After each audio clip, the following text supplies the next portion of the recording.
Hi hello welcome to Harpriya's media.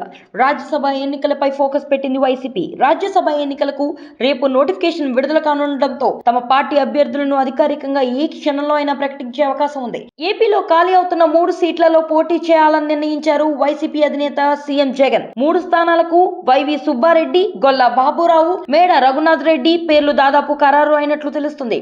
అభ్యర్థుల ప్రకటన తర్వాత ఈ నెల 8న మాక్ పోలింగ్ నిర్వహించే యోచనలో ఉంది వైసీపీ అధిష్టానం. వైసీపీ నుంచి వేమిరెడ్డి ప్రభాకర్ రెడ్డి, టీడీపీ నుంచి కనకమేడల రవీంద్రబాబు, బీజేపీ నుంచి సీఎం రమేష్ బాబు పదవి కాలం ఏప్రిల్లో అయిపోతుంది. వీటితో పాటు దేశవ్యాప్తంగా 56 ఖాళీలు ఏర్పడుతున్నాయి. దీంతో ఈ నెల 27న ఎన్నికలు నిర్వహించనుంది ఎలక్షన్ కమిషన్. ఒక్కో రాజ్యసభ మెంబర్ కు 44 ఓట్ల అవకాశం కాగా 151 మంది ఎమ్మెల్యేలతో 3 స్థానాల్లో వైసీపీ ఈజీగా గెలవనుంది. 3 స్థానాల్లో గెలుపుతో రాజ్యసభలో వైసీపీ బలం 11కు చేరనుంది. అధికార పార్టీకి చెందిన రెబల్ ఎమ్మెల్యేలు అసంతృప్తులను నమ్ముకొని సరిపడా బలం లేకున్నా అభ్యర్థిని బరిలో దింపే ఆలోచనలో ఉంది టీడీపీ. ఎమ్మెల్సీ ఎన్నికలలాగే రాజ్యసభలోనూ అభ్యర్థిని పెట్టి గెలవాలనే ఆలోచనలు చేస్తుంది.